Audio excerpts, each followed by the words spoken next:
Meeting is being live streamed. Suppose I could say I got that, right?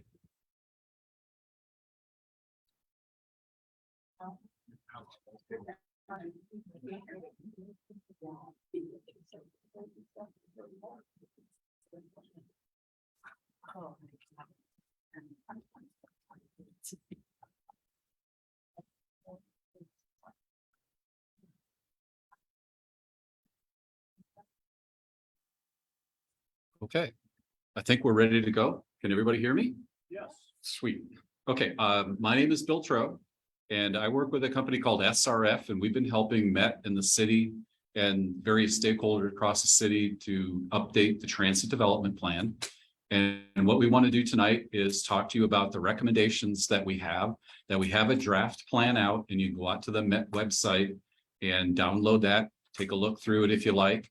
And also provide comments. And the last slide that I'll have here will give you some information also about how to get to it for comments. But we're looking for comments on the draft. We're also looking for comments, which essentially the boards that you see around the room, that they're pretty much the same information as what's in the draft.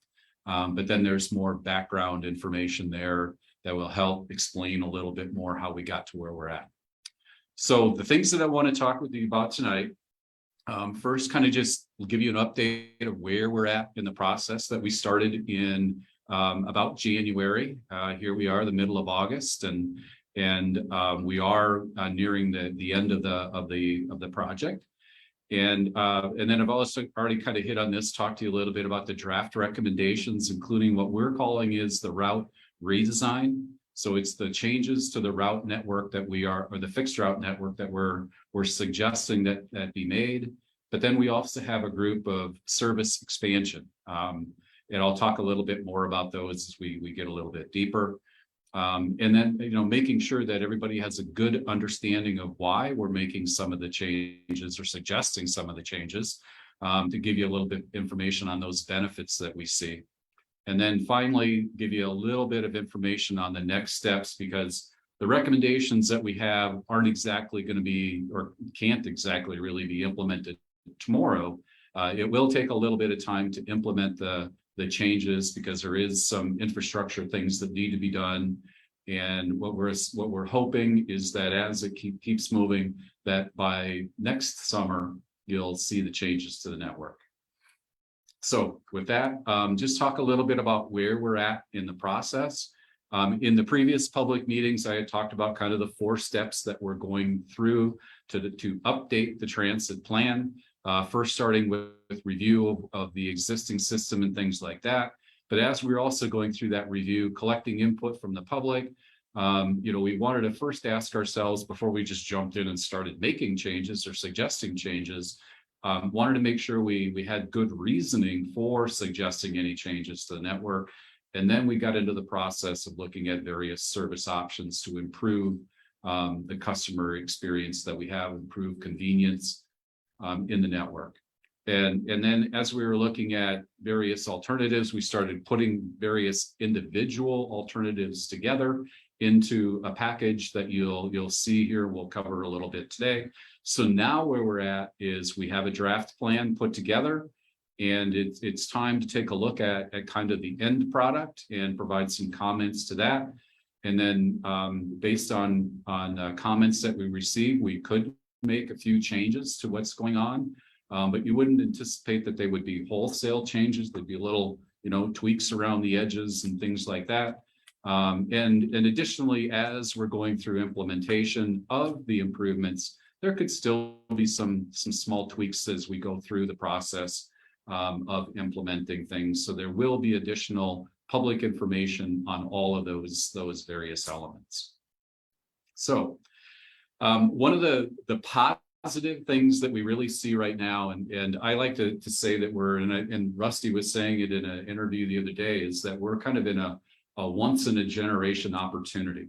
Is that the latest transportation bill has been a real friend to the world of transit, whereas maybe some of the other transportation bills weren't all that friendly to transit. So we're anticipating over the course of the next 5 years, which is the period that the transportation bill covers, about a 30% increase in federal funding. So as long as the city supports that increase, because there is transit is funded by a combination of the federal government, a little bit from the state, and local through your tax dollars. As long as there's support locally, that we could see about a 30% increase in the revenue that there would be to provide transit service in the area.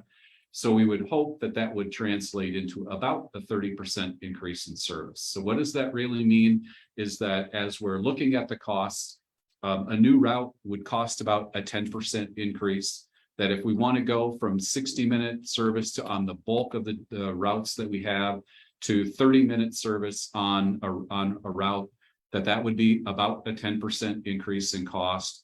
And if we want to add an hour to weekday service, that's about 10%. So that as we're looking at these various expansion ideas that we could do, each of these is about the same amount of money, and that really comes out to be just a function of how many routes we have and how many days of service per year we provide. So it kind of all the stars there line up that each of them is about 10%. And then the positive thing there is that we have, over the course of the next 5 years, where we would anticipate that would be pretty stable. So let's talk a little bit about the redesign concept. And what we're showing here are two maps. The map on the left is the existing route structure. So those of you that use fixed route service in town, you'll recognize the various routes that there are. But you'll also see, I think one of the things that we look at as we're evaluating the system is it's very linear east and west. That if your trip is east and west, that you have a lot of opportunity. But if you want a little bit more north-south in your trip, there are very few opportunities in the network to do that. And that was really one of the things that we've attempted to tackle in the concept for the redesign, which is the alternative on the right. So that you can see that while the goal was to maintain that east-west flow, because I think when you look at development of the city from where residential is, where your employment opportunities are, where your shopping is, those kinds of things, that there's still a pretty good east-west flow based on all of those geographic constrictions that we have. But we also then want to make sure that we're emphasizing opportunities to go north-south. So that if we can create this more of a grid, you have more opportunity to kind of move diagonally across the city without trying to create some overlay diagonal route. So that we've kind of been talking about this as a hybrid grid. It's not really a grid because all of the routes still, or the bulk of the routes still provide service from downtown to Stewart Park. That is really, kind of an east-west flow. But what we've tried to do is in at least a portion of the routes, introduce a little bit of north and south as we go east-west.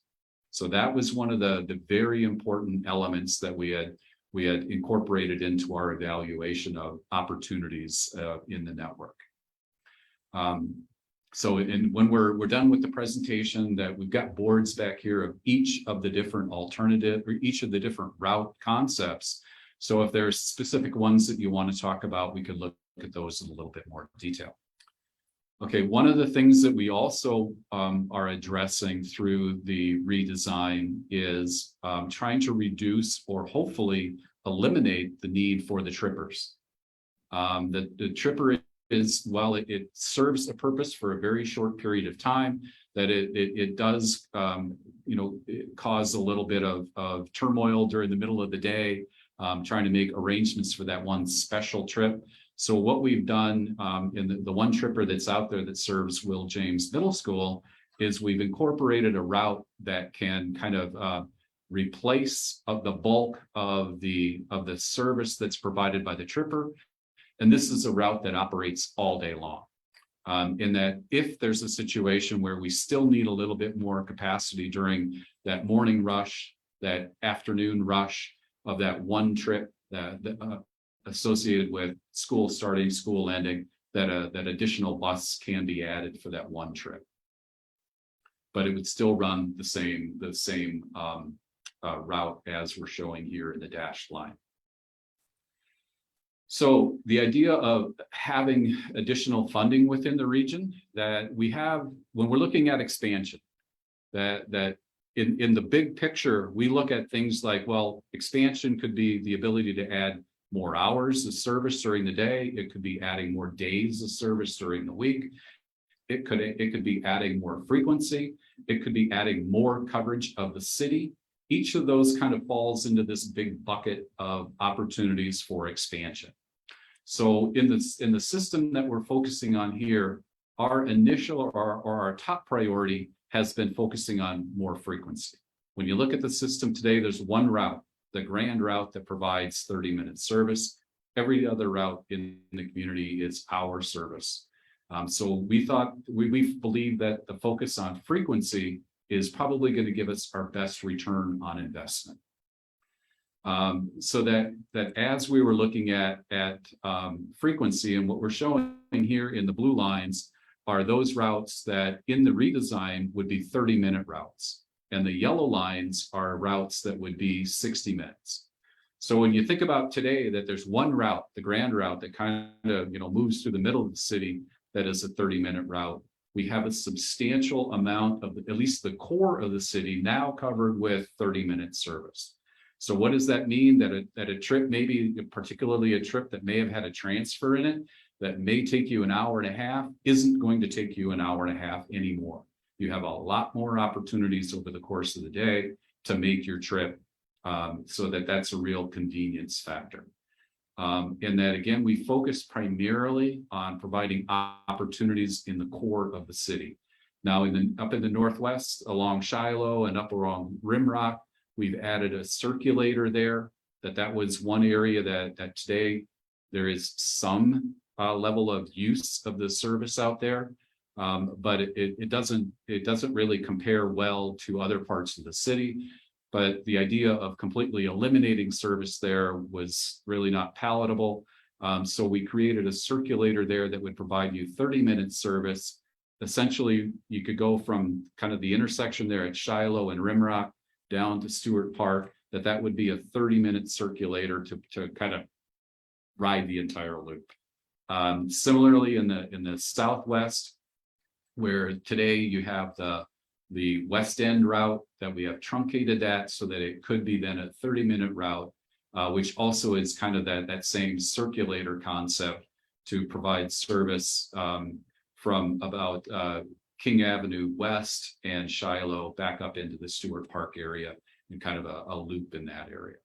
One of the other key elements here is 30-minute service up into the Heights, and also that service would be running all day long on the same route. That was, I think, as we first started looking at the network here, seeing that, boy, there are 3 different routes really providing service over the course of the day up and through the Heights. Initially I look at that and go, boy, that's got to be a little bit confusing for folks. And so that was one of the things that we really wanted to make sure we focused on, was providing that consistent all day, same route kind of service up into the Heights. Yes, ma'am. When it comes to Central, South Loop, and South Side buses that have to cross the railroad tracks, how long would that be if you have to take those buses to transfer to the other buses when there's a train coming? Well, I mean, that's a situation that you just got to deal with. But we plan on having a little bit of delay associated with trains, but to a certain extent, you can't really predict exactly what time a train is going to be coming all the time. So we try to, as we're looking at developing routes and understanding that you have things like long trains and at-grade crossings, you try to work a little bit of slush into the schedule, but that kind of takes into account that there's going to be a little bit of delay over the course of the entire day. So there are going to be times where that route, I mean, if you have a long train and there's a ton of delay, there's just nothing you can do. Okay. So I think one of those things that we wanted to make sure that we focused on from a benefit, and I'll take a little bit of time and explain this slide. So that this one kind of goes along with the same one here, but for some reason we flipped around the color scheme a little bit. And that the yellow routes that you're seeing here are those routes that in the redesign would be 30 minutes. The black lines or the darker black lines are showing those routes in the redesign that would still be 60 minutes. And you can see all the dots and the dots of various sizes that Met Transit has some pretty cool gizmos on their buses, and they can count the number of people that are getting on at every location across the city. And that's what those dots represent. And the size of the dot represents how many people are getting on, with the largest dots there of being 20 or more over the course of the day. So these are the number of people that are getting on at each location over the course of the day on average. So we have a year's worth of data that was collected. So we just took the average of each of those locations over the course of the day and tried to group them a little bit, because we all understand that today we have flag stops and that they may be almost anywhere along a route that we have. So the key here is a couple of things. So the smallest dots are those locations where there is less than one person on average per day getting on at that location. So that you can see, and then kind of the peachy color, if that's the appropriate one there, that is a half-mile buffer for a walk distance, or I'm sorry, a quarter-mile buffer walk distance along each of the routes. And that generally what we're saying is that is an acceptable walk distance for most. That's a couple of 3 blocks, and that would be then the area that would serve or feed that particular route. So the key on looking at that part of it is you can see that there are some dots that are outside of that peachy color, and that those are now locations that today have service that in the future wouldn't have walkable service. But the vast majority of those are locations where we're really not seeing any activity or much activity today. So again, it'd be less than one person per day at that particular location. Sir, you had a question. So I'm blind. I'm just curious, what's the busiest intersection? The biggest dot? Right now, the busiest intersection would be along, Grand? it would be along the Grand today. So just west of downtown, so at about 8th, is that about right? I was thinking 5th. Probably the one. Okay. All right, cool. Okay. So, and then, so that also, as we're looking at this, we want to make sure we start to quantify a little bit. Well, what does this really mean? So that when you're looking at it at a very high level, that through the redesign and going to more frequent service in the core, that almost 19,000 additional jobs would have access to 30-minute service. That's a pretty decent number. And 38,000 residents would have access to 30-minute service that they could walk to. And that we see are very positive elements associated with the redesign. And a lot of that is coming off that ability to be able to provide more frequent service. That is going to be I think the biggest benefit of the entire network. Okay. So the other element that we are looking at, or there's two, I guess another element that we are looking at is the concept of, and we talked about this, I think, even at the first public meeting, and I'm sure we had talked at the second, but that was an open house. The idea of migrating to what we call our designated stops, so that instead of right now of the bus stopping anywhere along one of the routes where it's safe, that we would have locations that would have a bus stop sign. Some may have a shelter, some may have a bench, that we would have designated stops of where the bus would stop. And we would want these spaced about every 3 blocks along each of the routes. And that this is going to be probably, well, I'm not necessarily doing this. This is going to be one of the big lifts going forward as everything is implemented.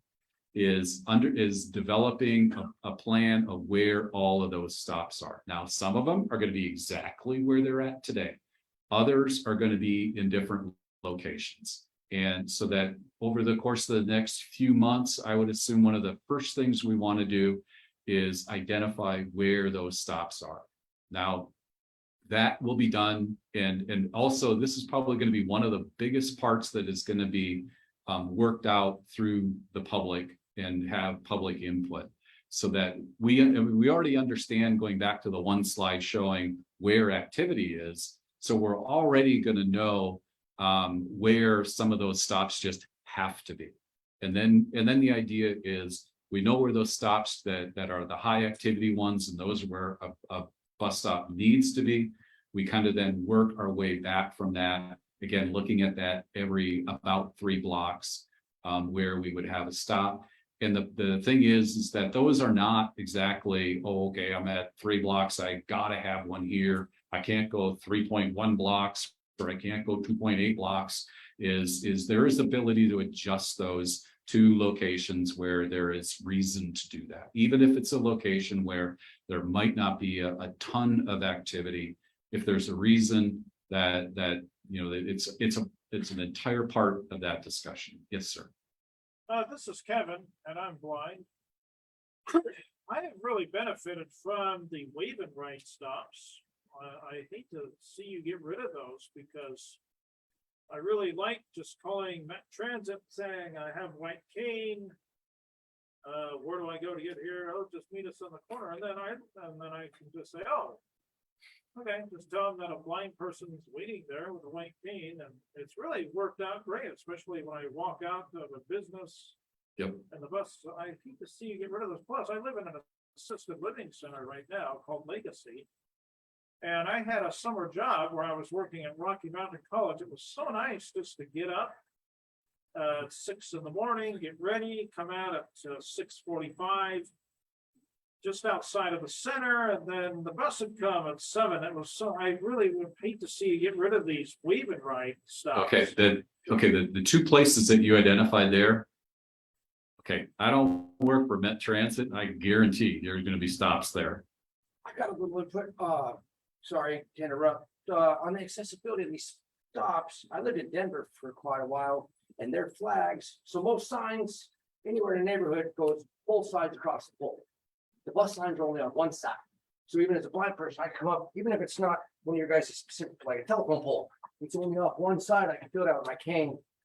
And every 3 blocks, you can handle that, Kevin. Come on now.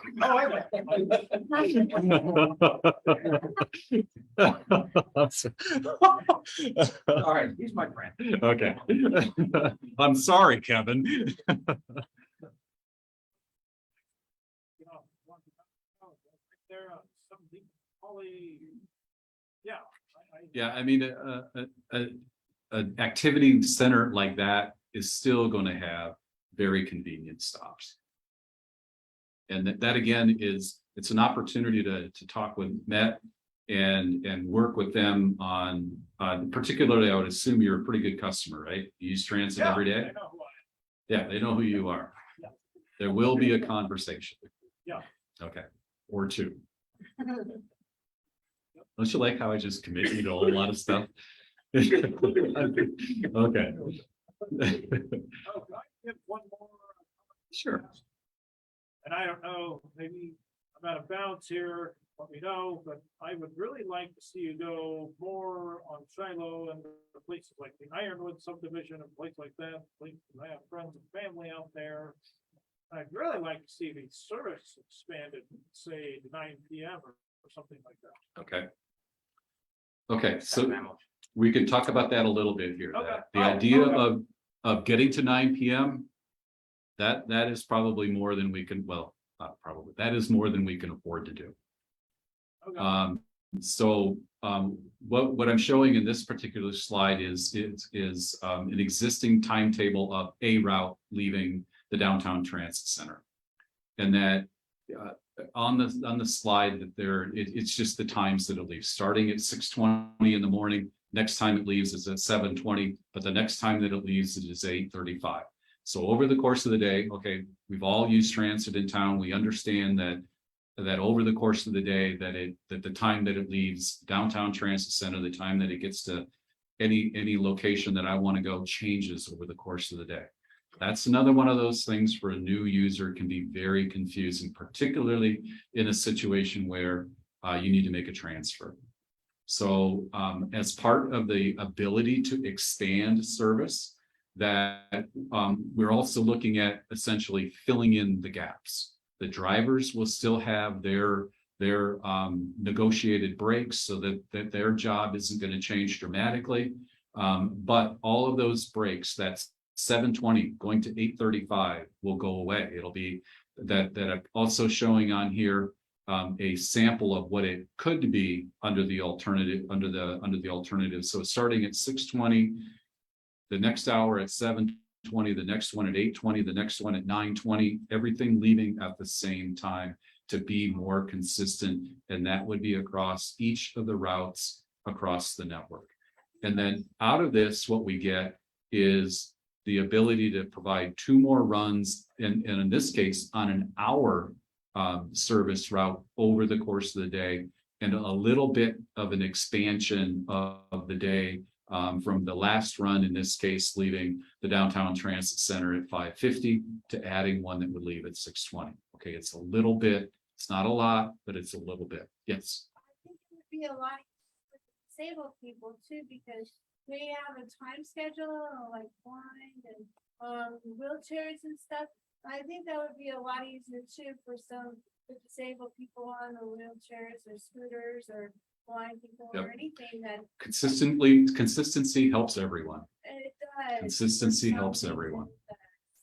Okay, so again, I see this as one of those huge improvements that we're working towards in the system redesign and expansion.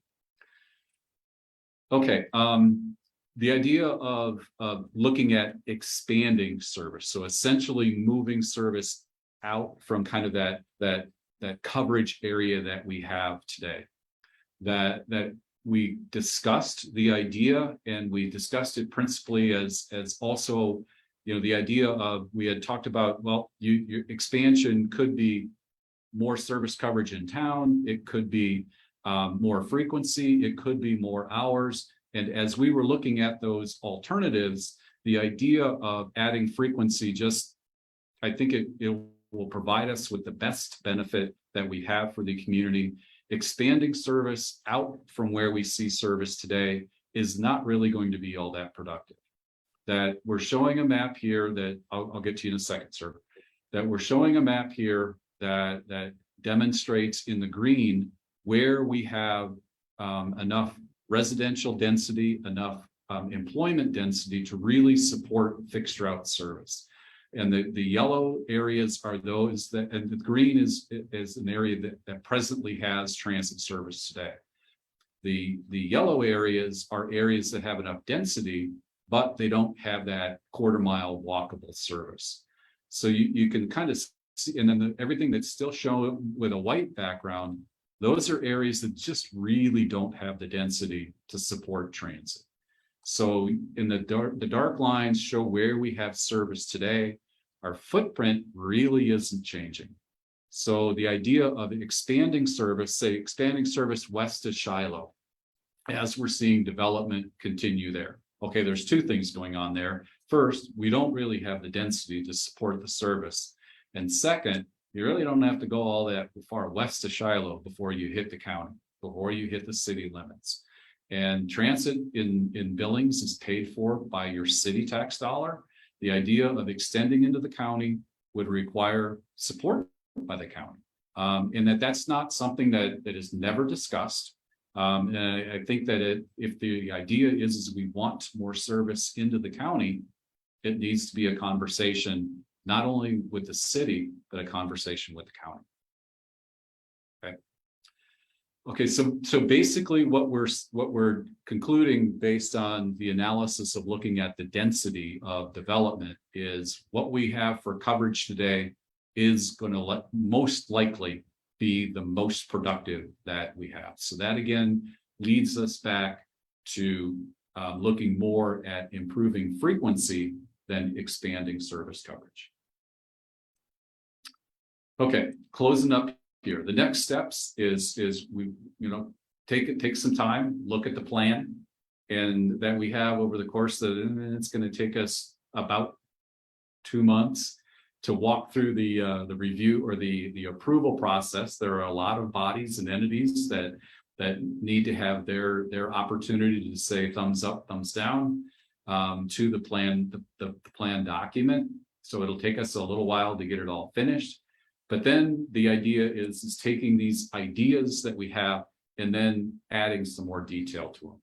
I mean, each of the routes that we have identified have been driven, but we want to make sure that they're driven more under different conditions. Okay, we've been doing this over the course of the summer, so there hasn't been any snow.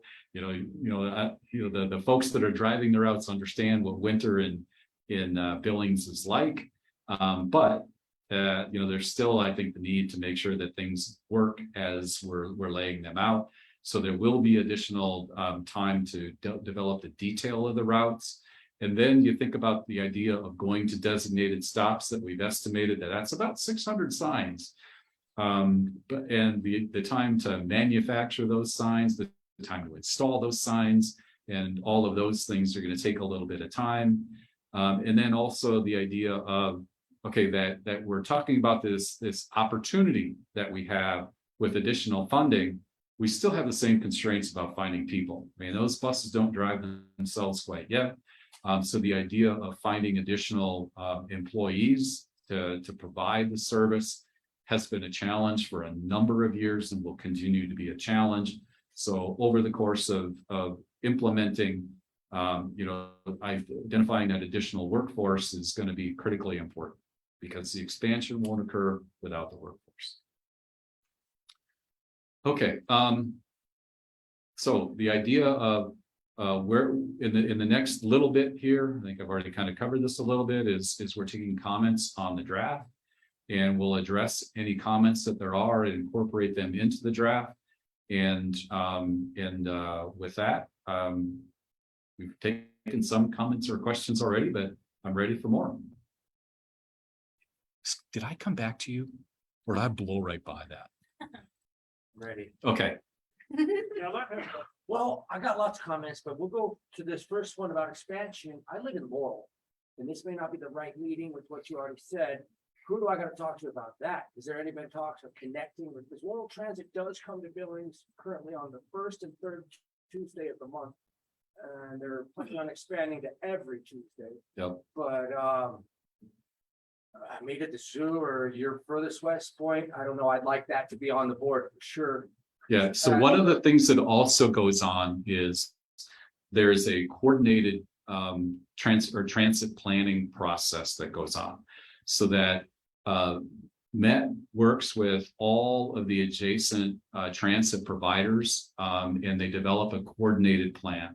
And the idea there is working towards things just like you had talked about, is how does Laurel work better with Billings Met?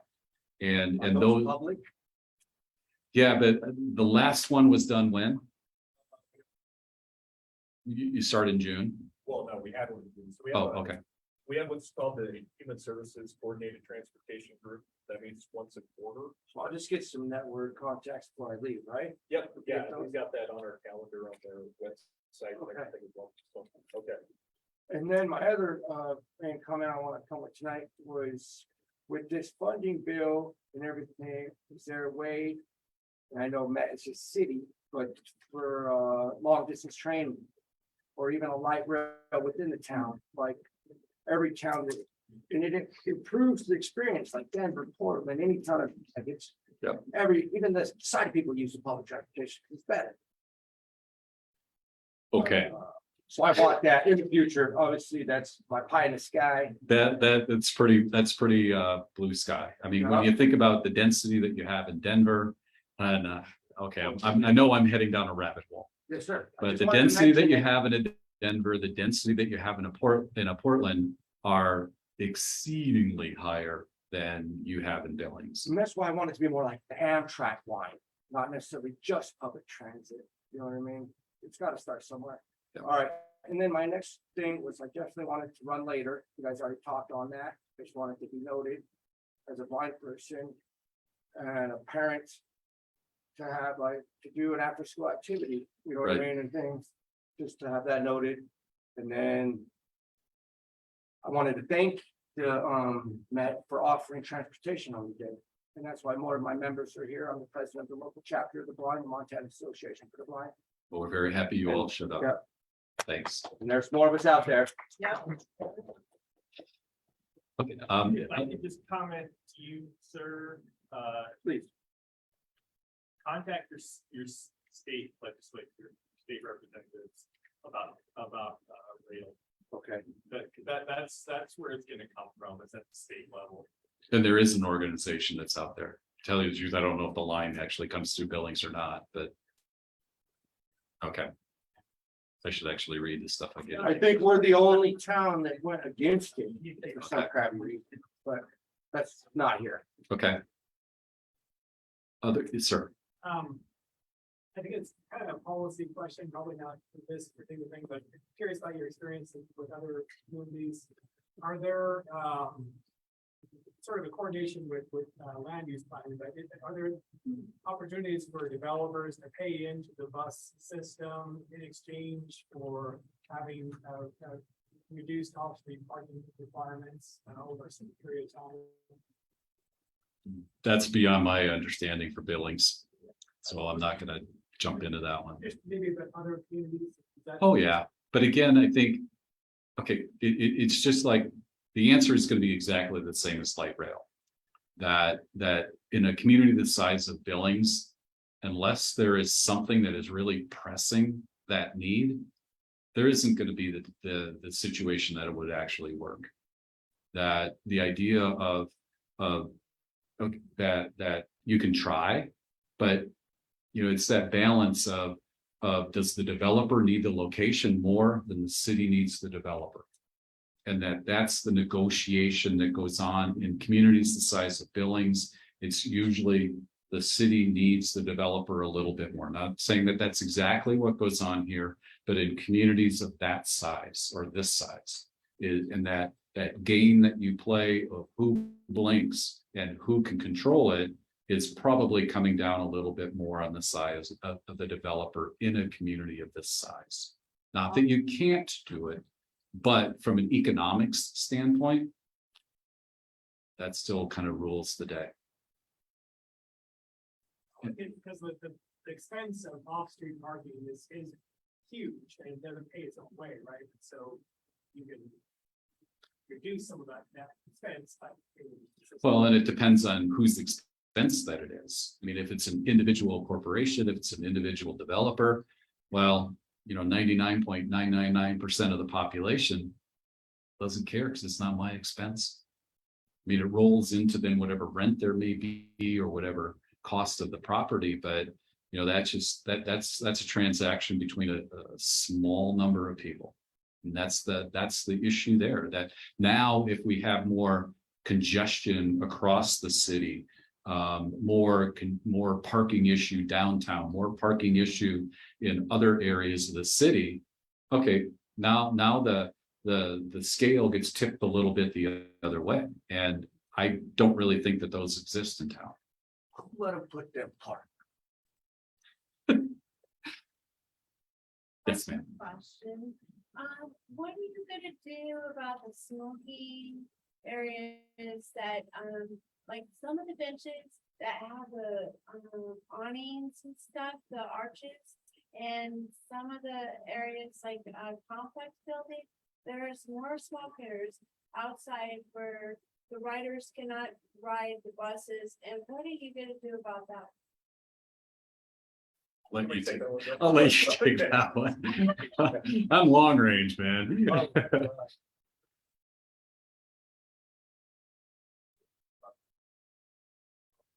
Most likely about that, so we are, with my facilities program, we're over smoking signs and so forth. We have supervisors that are out on the street now, so we can make sure to go past there a little more often. Okay. To make sure we address it. Like Big Sky, Sage, Prairie, and Fraser. Yeah. And, some of the non-smokers can't get on the buses because, the smoke is killing us at the time when we're trying to ride the bus. Mhm. So we can't get on the buses if the smokers are invading the area. Yeah, Yeah, so we're, like I said, we'll be, our plan is to have our road supervisors out there at least in the location where they're talking there on trying to problem address just right there. Cause I thought you guys were gonna take the benches out, so they don't sit on. Well, we want to have them leave for a basket. Yeah. So we do continue to have the out there. Okay, So, okay. That Yes, makes sense. yes, sir. Yeah, the stop she's talking about, you're actually gonna move the bus to 7th Avenue instead of going up 25th.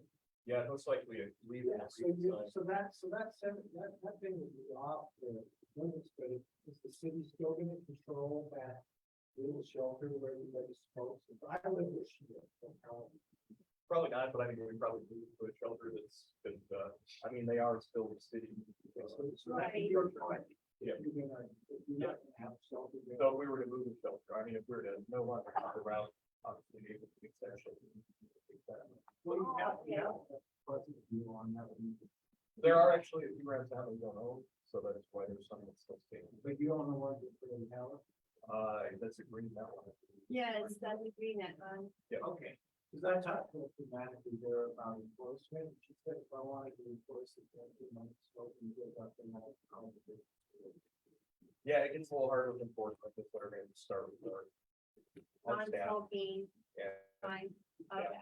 and hopefully we can make some progress on that, so we'll get them out there initially, and then, like I said, I'll just. Can't wait till 11. Cool. Yes, sir. All right. Go ahead. Yeah, a few years ago, my wife, my son and I just became interested in the bus system in Billings and started writing to get to know it. And what triggered was I needed to drop a car off over on the west end by Lowe's. That's how we get most of our customers. One time, I'd never ridden the bus. Yep. And I could not figure it out. This is like 4 or 5 years ago. I looked at the thing on the internet. And things were on focus. It's improved tremendously since then. Good. And I was really taken back that I could not figure it out. I have a degree in mathematics. And I can't figure it out. There must be problems with the system. So we started writing it for a couple of years. And we made a list of things that are confusing to those Provided. initial one-time riders who maybe have to Exactly. drop the Yep. car off or Yep. have an appointment somewhere. And Or a tourist. or a tourist. Can you email your list? Please. For example, Email it. one of those, for example, was if each bench had a sign on the bench of when the bus stops there. Did they keep going? You know, after we got used to writing it and we got to going, we got used to the thing on. Yep. Then it became more friendly as we got to know it, but the initial uses were really huge. So I think that's one of the things that Met is going to have to kind of have a conversation about when it comes to designing the signs that would go along with designated stops, that some locations or cities put on it exactly what you're talking about, you know, how many minutes after or before the hour that the bus arrives here. Now that becomes more and more and more of a maintenance issue, that if you make a little bit of a change, that then because a lot of them then don't go out and change the sign, and then everybody's confused, but yeah. Some of the other things was the block downtown. Or bathrooms. Or bathrooms, yeah. Which used to be my age, the bathrooms become pretty important. Yeah. So those, we'll try to find that list. and see. Okay, yeah. Yes. Did we already go over the Lockwood? Oh, I forgot that. So one of the things that we're just talking about as a concept, when you start to think about, okay, is there a community with a relatively short distance that has a decent amount of population, a decent amount of employment, and one of the places that's been talked about for a long time, I think, relative to transit service, that Lockwood comes into play there. So understanding that we haven't spent, I'll say, any real time talking with the council or whatever in Lockwood, we have developed kind of a range of ideas that could be evaluated. And the range of ideas start with fixed route service, just like we have all the way through Billings. So we identified a route that would be able to be completed within that kind of that consistent hour that we have the bulk of the routes here in town. Understanding that, okay, you've got some population in Lockwood, but not a lot. We wanted to make sure that we didn't just stop and say, well, choice is fixed route service or nothing, that we looked at a couple of different alternatives that were more demand response. So if you're in Laurel probably has, Laurel has demand response service that you call up, you reserve a trip for some period of time tomorrow, and then they arrange your trip back home. So it's basically curb to curb. We also looked at an alternative that would be that same kind of curb to curb service, just to understand what the cost differential is, understanding that the bulk of that cost associated with transit service is the drivers, it's the mechanics, it's the human labor. So that if you have a demand response bus out there all day or a fixed route bus service out there all day, the cost differential isn't really dramatic. But you look at demand response service when you think, well, we may not need service all day. There could be some peaks. You think about work times with commuters and those kinds of things. So we also looked at, well, whether or not you would need demand response service all day, a half a day, a quarter of a day, so that we could get some bookends as to what that might end up costing. And we also put in there an alternative, which is in this whole genre of microtransit, which is essentially demand response service, but a little bit more of a Cadillac in that I don't need to call. I don't need to make the reservation a day in advance. I can do it a little bit more real time. So if I need to make a trip more of on a spur of the moment, that, okay, it isn't going to be instantaneous, but there is opportunity to make a reservation. Generally, it's done through an app on your phone, simply because, trying to do that all with calling a dispatcher at a transit center, there's only so much capacity to do that. So that we've also got an alternative for that microtransit concept and a little bit of an explanation. Now that would not be a service that would take you from anywhere in Lockwood to anywhere in Billings. It would essentially take you from someplace in Lockwood to the downtown transit center in Billings, with the understanding is then you integrate with the remainder of the system. And then when you want to then go back to Lockwood, you would go to the transit center and your Lockwood service would pick you up and take you back to your location. Now, is Lockwood small enough where it could almost be to the curb where you want to go, or there may still be some identified stops so that you can kind of bunch people together a little bit more, as opposed to, well, I make a stop here and a block later I drop somebody else off, and a block later I drop somebody else off. That's really inefficient. Population in Lockwood compared to Laurel, does anybody know? I have no idea. Does that on demand or whatever, or right now, I'm not sure how you worded it, but depending on the driver. The microtransit. Yeah. Yeah. You call right now, she's like, well, we'll see. And the other But- time, it's like, I'll be there in 5 minutes. Well, you know what? You're lucky, because most of the services, okay, where I come from, that you have to make the reservation by about 4 or 5 p.m. the day before to get a trip That'd be tomorrow. by 8 a.m. that day. Okay, so On that's policy. But then the driver. that's pretty good depending on the service. driver, like, I'll fit you. welcome to the small town. Oh, it's excellent. Oh, I'm so thankful. But that's why I want you guys to Yep. connect with that. Well, yeah, okay. I thought you were saying, well, that's why I want you guys to go to that. No, that's. I get in trouble with anticipation. That. Yes. What actually made me interested in the bus route, the lack of bus routes to Lockwood in the first place was years ago when marijuana, we had the medicinal, now we have recreational, but it's still staying. Wait. I've been missing. It's January 1st, anybody can go down the Dang. store. Yeah, but all the dispensaries are pushed out to the county. Oh, okay. Out of like 20 some dispensaries we have, only 1 or 2 are on a bus route. So if I want to do the legal thing and not drive while intoxicated, I can't go to my dispensary. So I was actually looking into creating my own bus route. I created a business called the Yellowstone Transit Authority to try to fill the gap in the counties, just so I could have a bus full of a bunch of stoners. There you go. But, Sponsored by Cheetos. Sorry, you can't give me a microphone in a big room. but that's something you should probably consider, even though there's a much population in Lockwood. Okay, but then ultimately the decision on that, just like extending service into the county, the decision comes down to law. And that's what I'm thinking, maybe we can privatize the operation. Get done that. Make a pitch. Yes, ma'am. Well, along that same line of thinking, there are a lot of elderly people like myself that don't drive, that would appreciate being able to take a bus to pick up their medication, marijuana, a variety of different kinds. Yep. It's a lot more, well, I don't know what the correct adjective would be, but we have a friend that had to quit taking her medication because she forgot to feed her fish, and all of the plants died with the medication that she was on, and she switched to marijuana under a doctor's. With the idea though that they're out in the county, that's a conversation with the county. Yes. And we're just putting it out there. Yep.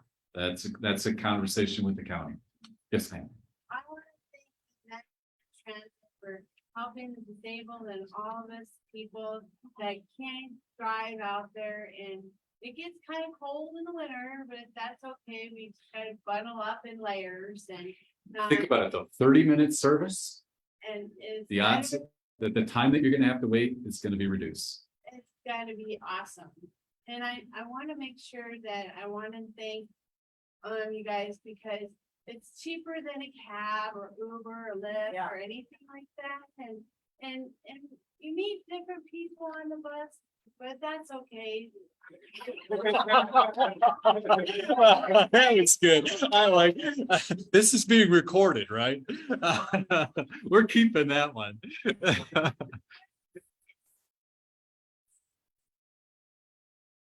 From all different ages and groups and Yep.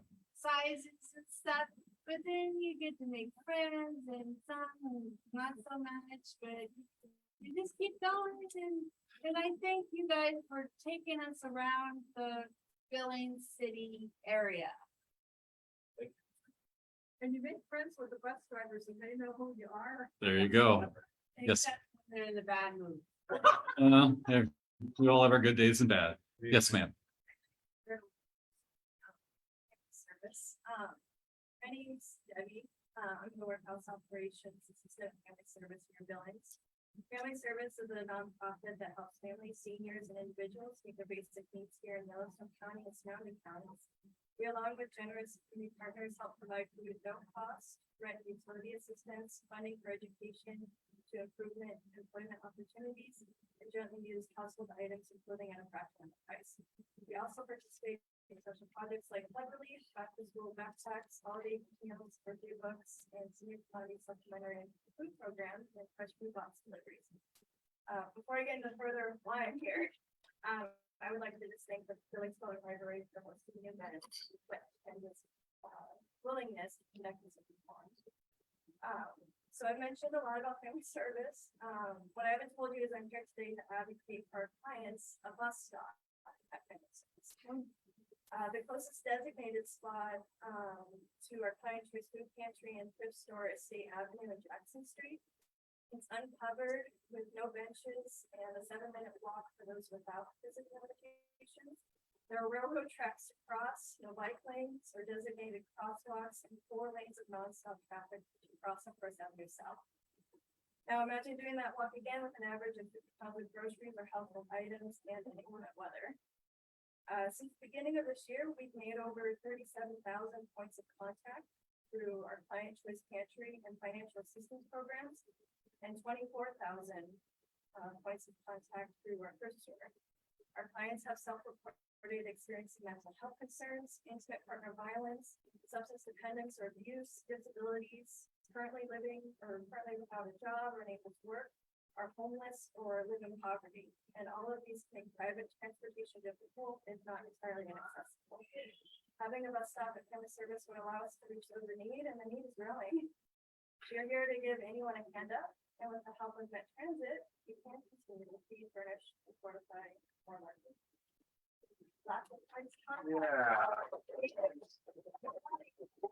Could you leave your statement with us?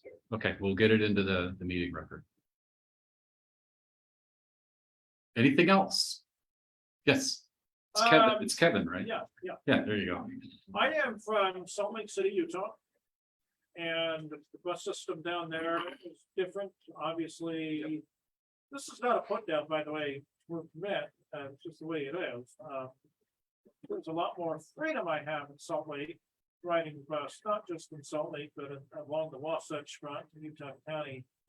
But I will say this, in some ways, not all, but in some, I do like the bus system up here. Similar to what whoever behind me was saying, and I can also call dispatch and say, oh, I'm here at this corner and this corner, oh, we'll stop for you, which is one concern I have about the fixed bus stop, but that we can, but that, I like that, you know, the drivers know who I am, so does dispatch. And so in that respect, I do like the system up here better in that respect. Cool. Yeah. Yes. Are we gonna, change the bus fares or anything, or are they gonna stay the same? We yeah. haven't talked about that at all. And I think, you know, the idea is the funding that we've assumed to allow us to look at these ideas doesn't take into account additional fare revenue at all. So you would anticipate based on that we would not be looking at fare change. Oh, good. I just want to say to everybody here, like, contact your city representatives, county commissioners, state representatives, and just tell them what their concerns are. Send them an email, you might get blown off, but if you just regularly say, hey, this is important to me, this is what I want to see happen, stuff.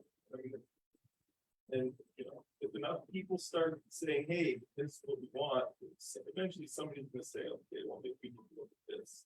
So yeah, please contact your representatives and tell them what's important to you and what you want to see. I saw another hand. Oh, there. Yes. Oh, I think the service from the United is absolutely wonderful. Thank you.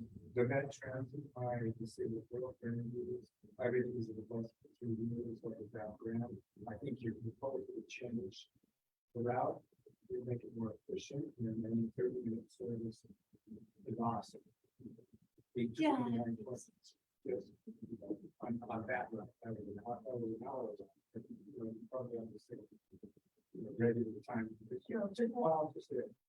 I was at 8:35 as opposed to 8:20. Oh, yeah. And those are just examples that all I did was grab one route and then basically said, let's keep it, now we have the ability to be consistent all day long. Right, and you get to put signs up. Yep. Where you have to know when to stop. Yes. So that you can walk there, because we can fly around. It gets really crazy. Graham, like past 17, where the grant hasn't been expanded. Exactly. And then even with the designated stops, that's that opportunity then to, kind of remove those locations that are a little iffy from a safety standpoint, which, everybody's got a different definition of what's safe. So now we can at least apply a consistent set of criteria to what is safe. And that's a number one. Well, and then more stops is gonna get more riders, in my opinion, because not everybody knows about that flag. I didn't know about that till today. Okay. Actually, I had heard it, but I didn't know. So, I mean, when you see it stop, you're like, oh, the bus is gonna be, instead of just keep on walking. Well, there you could have just said, well, I don't need to keep walking. Okay. Any other questions? That if you want to look at some of the details that we have, when you look at the composite map, it gets a little confusing with everything laying over each other. So we've got each of the individual routes there. And a lot of people that can talk to you. Oh, yeah, I forgot that. Yeah, we do have a couple of copies of the draft document if you want to take a little bit of time here to look at them. That I'd rather not get a ton of them, taken out of here, but. Yes, you had your hand up again. I got one more question. They could see it, but what routes were gonna be the north-south? Because right now there's mainly only the cross town and that southwest does a little bit. Yeah, so. I'm gonna need a map, to tell you the truth. So, I don't know what I need to do to kind of end this part, but I'm just gonna end. Okay. So. For coming.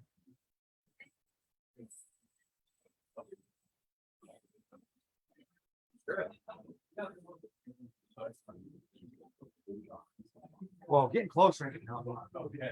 No, I really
Yeah, it's that.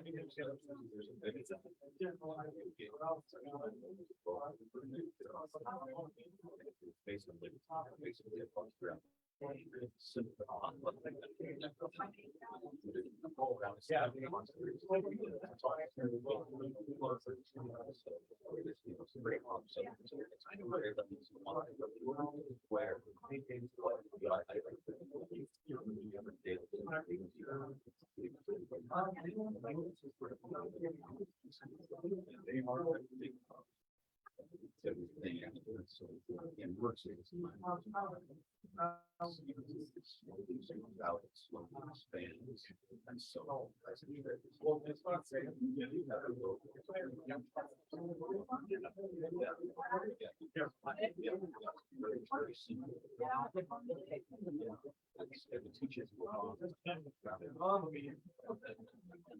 going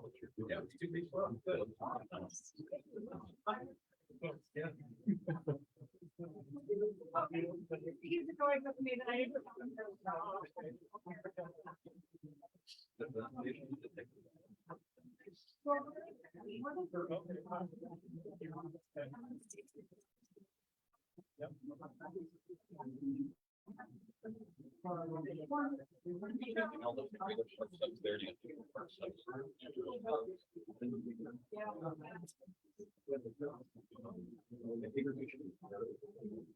No place to walk. You want to walk down the river.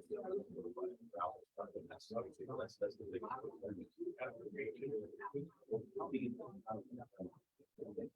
And against any type of license. And okay. And like.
I'm making the argument.